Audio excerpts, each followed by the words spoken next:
Specialisti i befason të gjithë. Nëse të del gjumi natën, mos e bëje kur këtë veprim. Të ka ndodhur të zgjohesh në mes të natës dhe jeni të friksuar se nuk mund të flini mjaftueshëm gjumë. Ka një shpjegim pse mund ta keni këtë fobi. Sipas doktor Michael Breus, specialist i gjumit, njerëzit priren nga një frikë e çuditshme që të mos kenë gjumin e duhur dhe të mos ngopen me gjumë, edhe kur kanë patur mjaftueshëm kohë gjatë gjithë ditës për të pushuar dhe për të fjetur. Fatmirësisht ekziston një zgjidhje tepër funksionale për të kapërcyer të gjithë këtë situatë. Mos e kontrollo kur orën kur të del gjumi. Sipas Breus, para se të fillojmë, bëni një like videos dhe ju lutem klikoni subscribe. Do të na ndihmonit shumë.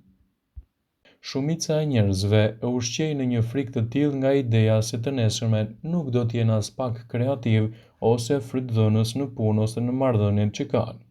Kështu, në orët e para të mëngjesit ju del gjumi, shohin orën, por llogarisin se sa kohë ka mbetur dhe detyrimisht e shtyjnë veten drejt stresit dhe ankthit. Në vend të kësaj, përpiquni të dremisni sërish, pa u shqetësuar për orën që po kalon. Pra, nëse ju del gjumi në mes të natës, tregoni të kujdesshëm dhe mos e shikoni orën, evitojeni atë po përpiquni të flini. Nëse ju del shpesh gjumi gjatë natës, përpiquni të rregulloni dietën tuaj ushqyese, pasi mund të nxitet edhe nga ushqyerja e rëndë gjatë mbrëmjes, por gjithashtu edhe nga komplikacionet të tjera. Gjatë ditës të gjithë harxhoni shumë energji, kështu që ju duhet një gjumë i mirë dhe cilësor, por shpesh herë keni të vështirë të flini si duhet. Në rastin e të rriturve rekomandohet të flenë nga 7 deri në 9 orë gjumë pa ndërprerje, në mënyrë që trupi dhe mendja të lehtësohen për ditën e ardhshme. Sidoqoftë nëse keni probleme të bini në gjumë, duhet të dini që, për fat të mirë, ekzistojnë receta natyrale, të cilat në kushte shtëpie mund të përshpejtojnë gjumin tuaj. Një mënyrë natyrale që mund të lehtësojë problemet tuaja të gjumit është edhe ushqyerja si duhet gjatë ditës. Qumshti i ngrohtë të paktën një orë përpara se të shkoni për të fjetur është një mundësi shumë e mirë në rastin tuaj.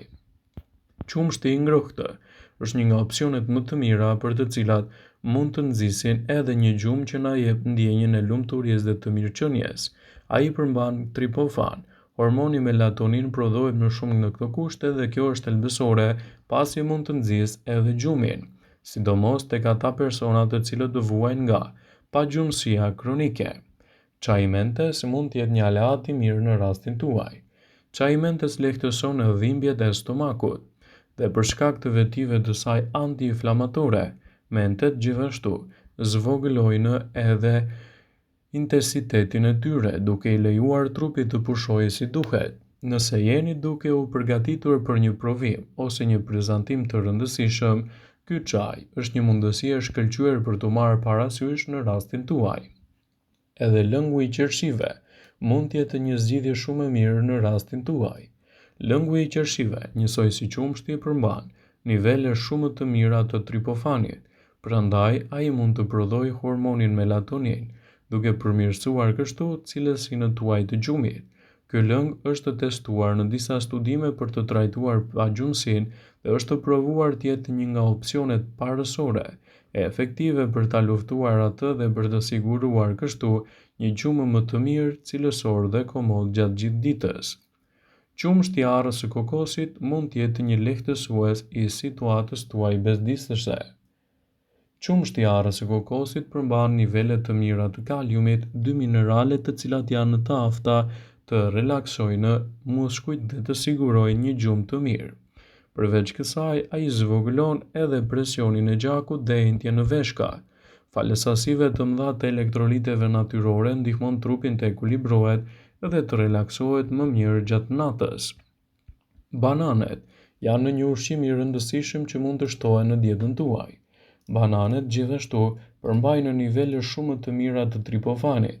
Përveç dy mineraleve kryesore për relaksimin e muskujve, kalium dhe magnez, bananet janë një zgjedhje shumë e mirë ushqyese në rastin tuaj dhe mund t'i japin lehtësimin e dur kundër komplikacioneve të pagjumësisë dhe të nxisin një relaks më të mirë të trupit tuaj. Fruti ka efekte qetësuese në funksionet në mënyrë integrale në zvogëlimin e stresit fizik. Gjithashtu, sasia e fibrave dhe karbohidrateve do ta mbushë stomakun dhe çon në ndjenjën e ngopjes, gjë që rrit dëshirën për të fjetur më mirë gjatë natës. Çaji i jeshil. I pasur me antioksidant, çaji i jeshil është një mundësi e shkëlqyer, sidomos kur bëhet fjala për gjumin. Ai me dekafeinë është alternativa juaj më e mirë. Ky çaj ju relakson, largon stresin dhe ju ndihmon të flini më mirë gjatë gjithë natës. Qumshti i bajameve. Bajamet kanë gjithçka që i duhet trupit për të marrë një gjumë më të thellë dhe më të mirë. I pasur me magnez, qumshti i bajameve ka provuar të jetë efektiv kur bëhet fjala për nxitjen e gjumit, si qumshti i lopës, qumshti i bajames. Ka tripofan dhe falë kësaj trupi mund të prodhojë hormonin melatonin. Ky hormon është thelbësor për rregullimin e orareve të gjumit dhe kjo është një arsye pse shumë njerëz kanë pagjumësi kronike dhe prirën të marrin shtesat të melatoninës për të fjetur si duhet. Çaji i kamomilit. Çaji i kamomilit ka efekte zbutëse për trupin. Zakonisht rekomandohet kundër dhimbjeve të stomakut, pasi mund të ndihmojë me tretjen dhe të lehtësojë gjithashtu tensionin e brendshëm. Sidoqoftë, kamomili ka provuar të jetë efektiv në zvogëlimin e simptomave të stresit, siç mund të jenë kështu pagjumësia, ankthi dhe probleme të ndryshme kronike. Gjithashtu është e rëndësishme të përkujdeseni më shumë që të mos shkoni në shtrat të stresuar, pasi kjo mund të nxjisë përkeqësimin e situatave tuaja. Në dietën tuaj mund të shtoni gjithashtu edhe produkte siç është kivi. Kivi është i pasur me fitokimik, i cili është një antioksidant i shkëlqyer për nxitjen e gjumit. Ai është i pasur me serotonin ashtu si ananasi, bananet, kumbullat dhe arrat, të cilat janë të domosdoshme edhe për cilësinë tuaj më të mirë të gjumit. Është e rëndësishme që nëse vuani nga pagjumësia, të evitoni gjithashtu ushqimet që shkaktojnë efekte negative. Ekzistojnë disa ushqime, sidomos për personat që vuajnë nga pagjumësia, që mund të shtohen në dietën tuaj. Orizi. Orizi është ideal për ata personat që vuajnë nga pagjumësia. Edhe ky ushqim përmban nivele të mira të tripofanit, të cilat stimulojnë prodhimin e melatoninës, hormonit të gjumit. Bananet. Bananet përveç se janë të ëmbla dhe të shijshme, janë të pasura me kalium dhe magnez. Këto dy substanca ndihmojnë trupin për të rigjetur energjinë e humbur gjatë ditës. Shpargu. Në fund të një dite intensive do të ishte më e mira të çlodheshit duke gatuar një recetë me shparg. Janë të pasura me tripofan dhe aminoacide që ndihmojnë trurin të prodhojë serotonin, substanca që rregullon gjumin. Peshku. Peshku është një bekim për të gjithë ata personat të cilët do vuajnë nga pagjumësia. Ai përmban nivele shumë të mira të yndyrnave omega 3 dhe gjithashtu edhe të vitaminës D.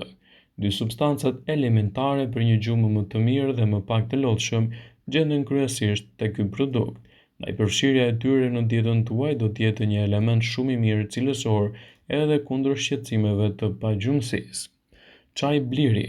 Ku ka më mirë se sa të përdorësh çajra natyral siç është çaji i blirit dhe kamomilit për të marrë më të mirat të gjumit cilësor gjatë natës. Sigurisht në konsumin e duhur ato mund të luajë një rol pozitiv kundër këtyre shqetësimeve, citoi studimi. Qershit.